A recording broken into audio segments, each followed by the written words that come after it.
Tangannya, tangannya, sebab Tuhan menopang tangannya. Apabila ia jatuh, tak sampai tergetar, sebab Tuhan menopang tangannya. Tuhan menetapkan langkah-langkah orang yang hidupnya berkenan kepadanya. Apabila ia jatuh, tak sampai terletak, sebab Tuhan menopang tangannya.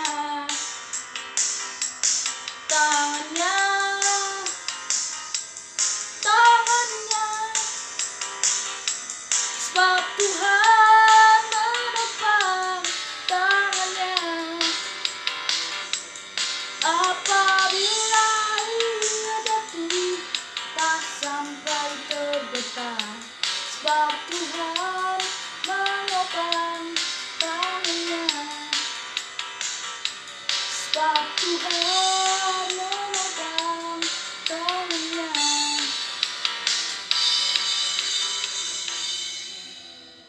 Salam haleluya. Selamat hari Minggu, senang bertemu kita kembali dalam situasi yang indah ini. Kita masih melaksanakan ibadah dari rumah. Kita langsung saja menyapa, bagaimana kabar kita semua? Semua baik-baik saja? Ya, puji Tuhan. Semoga kita dalam keadaan sehat secara jasmani, rohani maupun materi. Kita akan membaca satu ayat firman Tuhan dari Mazmur 139 ayat 23. Demikian bunyinya. Selidiki aku, ya Allah, dan kenalah hatiku. Ujilah aku dan kenalah pikiran-pikiranku. Itulah pembacaan firman Tuhan kepada kita saat ini. Temanya adalah mengevaluasi diri sendiri. Saudaraku yang dikasihi Tuhan, situasi ini seperti dalam tanda kutip memaksa kita untuk berada di rumah, tidak bisa pergi kemana-mana kecuali untuk hal-hal yang penting. Pakaian yang mahal yang selama ini dipunya orang bisa jadi banyaknya satu lemari, tidak bisa lagi digunakan. Kebaya-kebaya yang bagus bagi para ibu-ibu, yang berwarna-warni, yang gemerlap-gemerlap, tidak bisa lagi dipakai karena situasi memaksa demikian.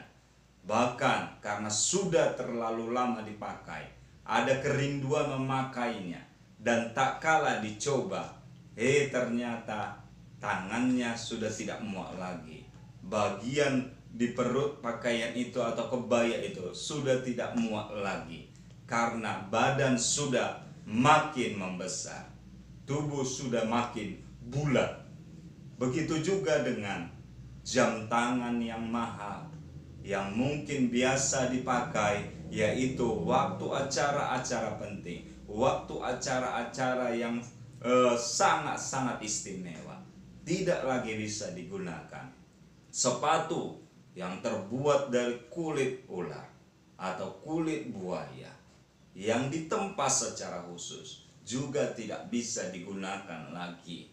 Yang ada adalah debu menempel di sepatu tersebut sehingga tidak kelihatan lagi apakah itu sepatu kulit asli atau tidak.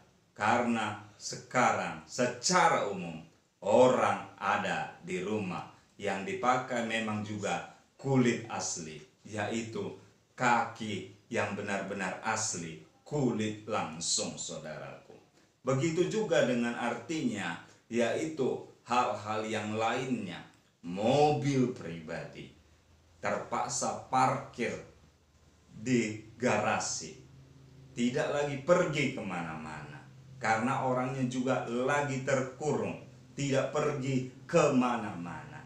Jadi seperti hanya besi rongsokan yang diam di garasi.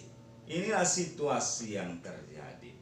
Ibadah pun terpaksa di rumah yang biasa bertemu dengan saudara-saudara seiman, orang-orang yang kita kasihi, saling menguatkan, saling menghibur.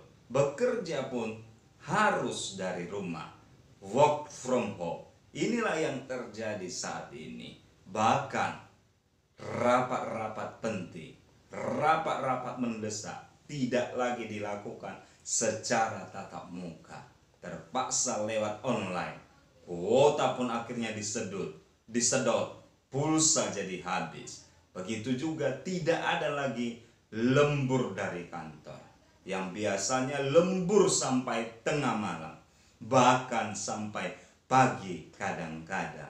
Dan ini tidak bisa dilakukan. Biasanya pulang lembur, semua anak-anak, orang-orang yang di rumah sudah pada tidur. Tetapi kali ini kesempatan bertemu dengan keluarga setiap hari. Belajar juga untuk anak-anak sekolah dilakukan dari rumah. Semuanya serba dari rumah. Jadi apalagi yang perlu disombongkan dalam situasi seperti ini? Adakah yang masih dibanggakan melihat kondisi ini? Bahkan rumah sakit yang sudah ditunjuk menjadi rumah sakit khusus untuk merawat orang-orang yang mengalami penyakit akibat wabah ini. Tidak ada lagi pembedaan, baik ruangan maupun kelas, semuanya sama. Tidak ada lagi kelas 3, kelas 2, kelas 1, VIP, tidak ada lagi. Tidak ada bedanya orang kaya dan orang miskin, orang yang berpunya dan orang yang tidak berpunya. Semuanya diperlakukan sama, memiliki tujuan yang sama, perjuangan yang sama, yaitu bagaimana supaya sembuh, bagaimana supaya terbebas dari penyakit ini. Bahkan seandainya kalaupun meninggal karena penyakit ini, memang kita tidak mengharapkan itu terjadi, karena kita berharap semua yang mengalami sakit ini sembuh, haleluya. Tapi seandainya pun terjadi, yaitu dipanggil Tuhan, perlakuannya juga sama. Peti mati yang dipakai juga sama. Tidak ada lagi peti mati yang khusus, tidak ada lagi peti mati yang ukirannya bagus, yang mungkin dilapisi emas. Semuanya sama. Bahkan protokol untuk menguburnya pun sama. Jadi situasi ini mengajarkan kita untuk melihat bahwa kehidupan itu sangat berharga. Kita wajib menggunakannya. Kita wajib memanfaatkan hidup ini untuk hal yang berguna. Jangan lagi kita sia-siakan. Jadi ini membuka mata kita, membuka pikiran kita, bahwa betapa bernilainya hidup ini, betapa berharganya kehidupan ini. Marilah kita, kalau kita masih diizinkan hidup, kita mau introspeksi diri kita, melihat ke dalam diri kita, mengevaluasi diri kita, bahwa apa tujuannya sehingga kita masih hidup sampai hari ini. Biarlah kita membenahi diri kita.